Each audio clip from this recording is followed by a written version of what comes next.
SBI apprentice का memory based question paper 2019 का आज हम लोग देखने वाले हैं। तो चलिए इसको शुरुआत करते हैं।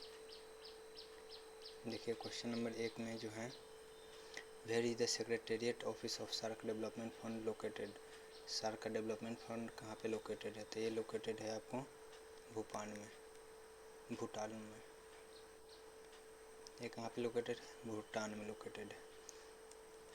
और इसका जो हेड क्वार्टर ये है थिम्पू में लोकेटेड है। दूसरा क्वेश्चन है, doctor APJ Abdul Kalam has not written which one of the following books. तो APJ अब्दुल कलाम कौन से दिया हुआ ऑप्शन में से कौन सा बुक नहीं लिखे थे? तो इसका ऑप्शन हो जाएगा A, response in the living and non living. इसको जो लिखा गया था वो लिखा गया था जगदीश चंद्र बोस जी के द्वारा लिखा गया था। बाकी बात ये चारों जो है APJ अब्दुल कलाम जी के द्वारा लिखा गया था। Question number 3, what is the by product obtain in soap industry. Soap industry में जो है बाई प्रोडक्ट क्या मिलता है? तो सोप जब बनाते हैं तो मेन प्रोडक्ट हमारा तो मिलता है सोप, लेकिन बाई प्रोडक्ट जो है, बाई प्रोडक्ट ये मिलता है हमको ग्लाइसरॉल।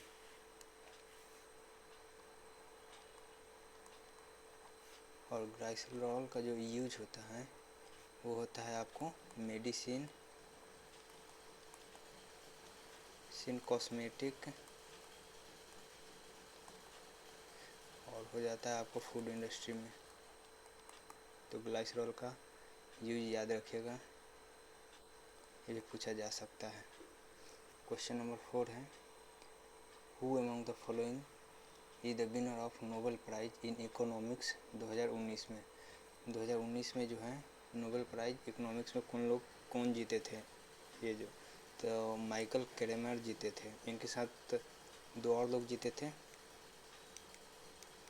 ये अभिजीत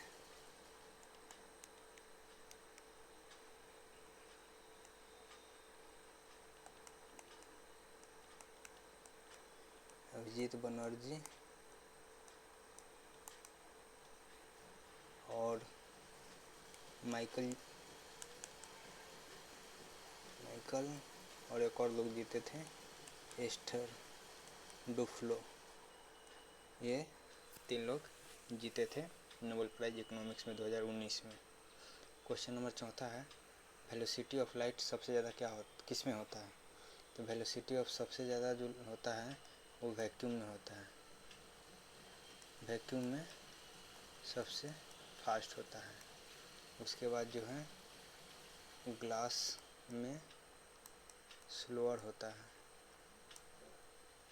वाटर में भी स्लोअर होता है और डायमंड में स्लोएस्ट होता है। सबसे स्लोएस्ट डायमंड में होता है। ये जो तीनों दिया हुआ है इसमें से सबसे स्लोएस्ट डायमंड में होता है और सबसे फास्टेस्ट जो होता है वो वैक्यूम में होता है।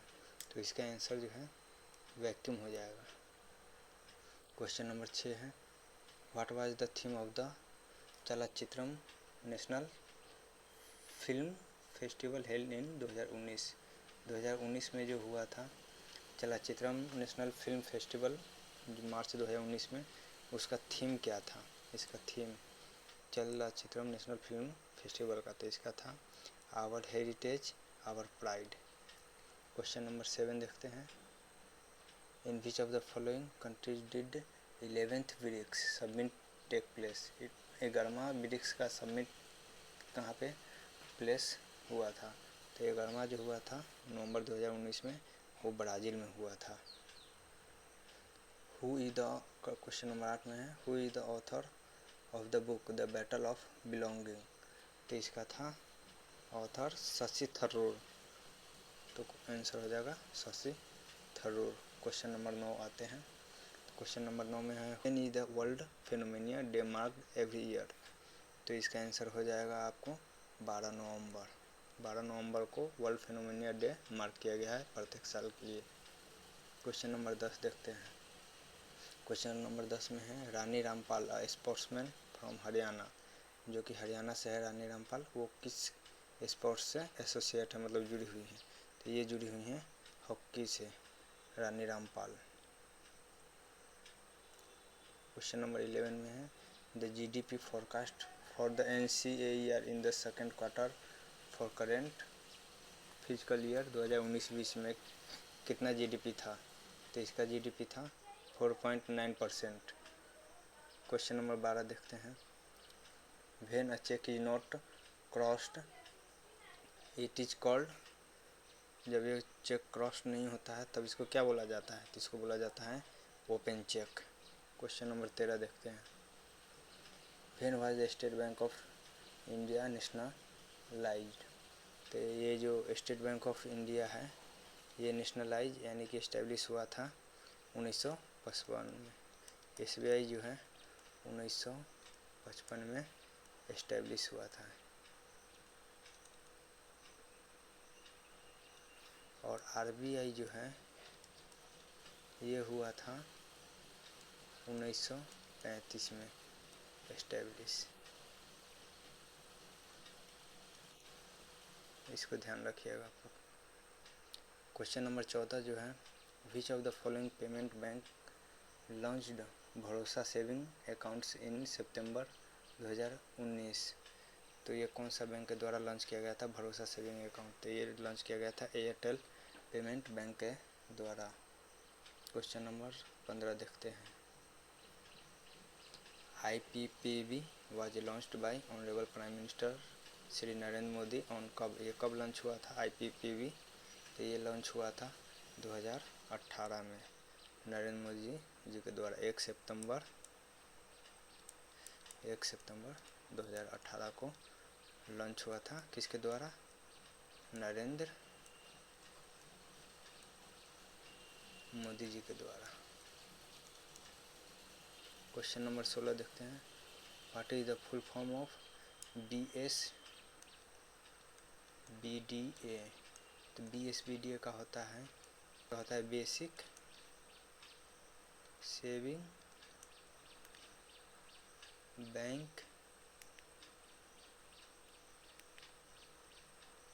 Saving bank deposit account.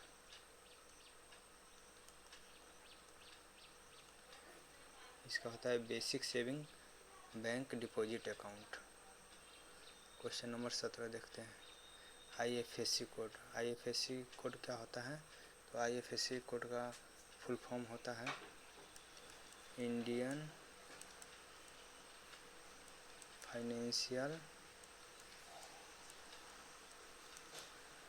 System code.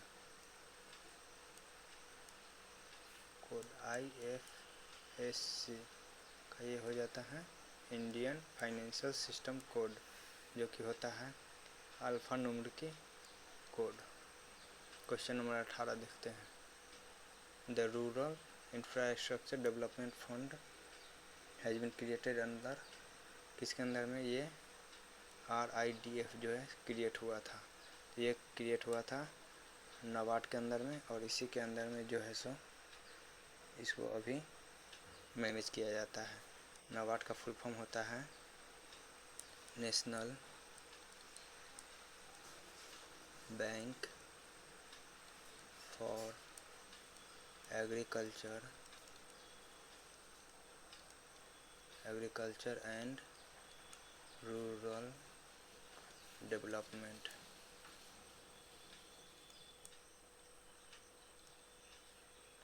RIDF ये हुआ था 1995 में, इसको क्रिएटेड किया गया था। इसको ध्यान रखिएगा।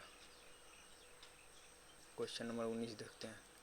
Where is the bank for international settlement headquarter. इसका हेडक्वार्टर, इंटरनेशनल सेटलमेंट का हेडक्वार्टर कहाँ पे है। इसका है स्विट्जरलैंड में। क्वेश्चन नंबर 20 देखते हैं। Kanha national park is located in. Kanha national park कहाँ पे लोकेटेड है। तो ये लोकेटेड है मध्य प्रदेश में। तो क्वेश्चन नंबर 21 देखेंगे। Where was the 19th edition of hornbill festival inaugurated on 1 December 2018 को कहाँ पे इनॉग्रेशन हुआ था? तो इसका इनॉग्रेशन जो है सो नागालैंड में हुआ था। हॉर्नबिल फेस्टिवल का 1 दिसंबर 2018 को कहाँ हुआ था? नागालैंड में, ध्यान रखिएगा। क्वेश्चन नंबर 22 देखते हैं। क्वेश्चन नंबर 22 में है the department for promotion of industry and internal trade has awarded a geographical indication tag to dash varieties of Indian coffee.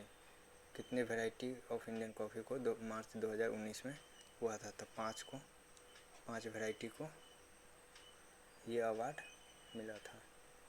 Question number 23 देखते हैं। क्वेश्चन नंबर 23 में है who has been appointed to the board of director of payment bank, यानी Paytm payment bank का जो board है, who has been appointed to the board director of Paytm payment bank को appoint हुआ था अप्रैल 2019 में। तो उसका नाम था सैरी चहल। ये हो जाएगा आपका ऑप्शन नंबर 4, सैरी चहल। क्वेश्चन नंबर 24 देखते हैं। 24 में who among the following has been appointed as the first Lokpal of the country. First Lokpal जो है थे वो पिनाकी चंद्र घोष थे। Question number 25 which country is not member of G7। G7 का कौन सा कंट्री मेंबर नहीं था? तो इसका आंसर सीधा रसिया है। तो इतना ही आज के लिए, और कोई डाउट हो तो आप कमेंट बॉक्स में कमेंट करके आप पूछ सकते हैं। Thank you.